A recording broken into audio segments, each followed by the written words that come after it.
Entre os séculos XV e XVI, os europeus chegaram às Américas e trouxeram consigo pensamentos, religiões, idiomas e crenças oriundas do Velho Mundo. Ao se instalarem por aqui, eles acabaram se deparando com povos com cultura extremamente diferente daquelas que eles estavam acostumados. Esse novo mundo despertou nesses indivíduos os mais diversos sentimentos, desde o mais terrível medo até o mais puro vislumbre pelas belezas aqui encontradas. Esse local passou a ocupar no imaginário europeu o lugar do paraíso terrestre, onde a beleza predominava, os indivíduos andavam nus e eram considerados seres inocentes por alguns dos colonizadores. Porém, o calor, os animais peçonhentos, os costumes dos nativos e a nudez causaram um grande espanto em outros, fazendo com que a colônia fosse vista como um verdadeiro inferno. No entanto, muitos dos primeiros colonizadores não ocuparam as novas terras por livre e espontânea vontade, mas sim como castigo pelos crimes cometidos na metrópole. Sendo assim, esse novo local acabou se tornando também um purgatório para vadios,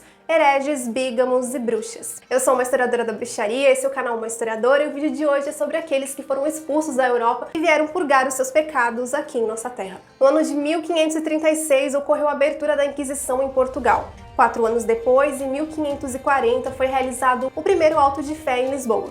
Porém, foi somente no ano de 1546 que a Inquisição passou a agir de fato. Na teoria, o seu objetivo era alcançar a harmonia na metrópole, penalizando com degredo, ou seja, com a expulsão temporária, todos aqueles que ameaçavam a ordem. O objetivo principal da Inquisição era eliminar todas as pessoas indesejadas. Sendo assim, os condenados tinham seus bens confiscados, perdiam seus cargos, recebiam castigos físicos, eram executados ou enviados a outros locais. Os degredados quase sempre eram pessoas comuns, porém os nobres também sofreram com essa pena. Segundo o historiador Geraldo Pieroni, a colônia brasileira serviu como uma espécie de purgatório para esses condenados.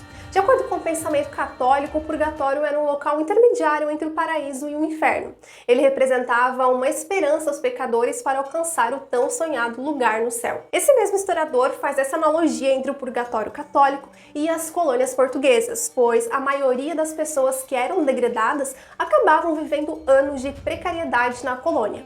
Elas purgavam seus pecados e retornavam à metrópole, que foi comparada pelo Pieroni ao paraíso, pois por mais difíceis que tenham sido suas vidas ali, nada se comparava com os perrengues que eles poderiam passar em além-mar. Era uma ideia de punir na terra para salvar no céu. O caráter temporário do banimento dava ao condenado a esperança de retornar à metrópole, sair do purgatório e ir em direção ao paraíso. Reclamações acerca da quantidade de pessoas trazidas ao Brasil como método de punição não eram poucas. O donatário da capitania de Pernambuco, Duarte Coelho, e o padre Manuel de Nóbrega criticavam o degredo, pois para eles a chegada desses indivíduos representava uma ameaça à colônia. Eles evidenciaram os vícios e as práticas cometidas pelos degredados, que quase sempre eram bígamos, feiticeiros, hereges, blasfemadores, homossexuais ou aqueles que, segundo as fontes, praticavam a sodomia. No entanto, ser banido para outro local como método de expiação de pecados não garantia que essas pessoas abandonassem as suas práticas ou deixassem de ser quem elas eram, não é mesmo?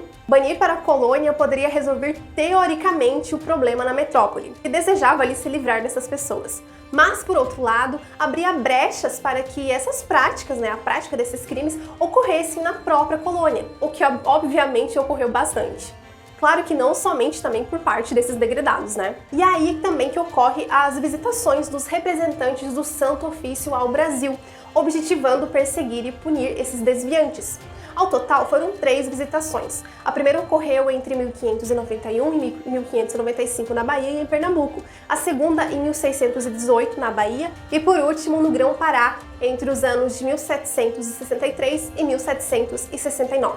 Nesse período, as leis, a política e a religião andavam lado a lado. Então, perseguir os desviados da colônia, degredados ou não, era um meio de proteger a metrópole e seus valores cristãos ortodoxos. E não é por acaso que os crimes cometidos pelos acusados quase sempre estavam relacionados à sexualidade e aos valores morais e religiosos da religião dominante. Portanto, a função do tribunal mostra-se tanto como uma função política, mas também sacra.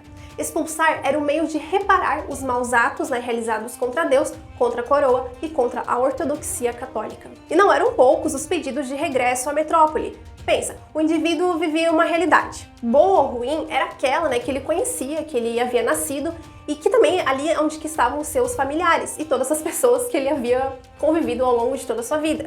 Por conta, né, de um ato visto como crime pelo Santo Ofício, esse indivíduo era obrigado a partir para o outro lado do oceano, onde as pessoas eram diferentes, com culturas e crenças diferentes, onde ele não conhecia ninguém. É fato que muitas dessas pessoas comeram o pão que o diabo amassou. Portanto, é compreensível que elas também implorassem ali para retornarem às suas casas. Essas pessoas tornavam-se também trabalhadoras temporárias, né, na colônia. Eram vigiadas, porém elas se perdiam também na multidão. Inclusive, muitos nunca retornaram a Portugal. O Brasil já foi representado como uma mulher segurando em uma das mãos uma cana de açúcar e na outra uma inscrição com os dizeres: "Fui desterro para os culpados". E durante um bom tempo a historiografia insistiu nessa imagem de um país construído pelas mãos de malfeitores desterrados de Portugal. Porém, obviamente, essa é uma visão bem exagerada. Por outro lado, muitos daqueles que povoaram, né, o nosso país, nossos antepassados, chegaram aqui para purgarem sim os seus pecados, mas por vontade própria ou não, fizeram do purgatório a sua morada. Bom, pessoal, por hoje é só. Se gostou, deixa o teu like e me segue. Até a próxima!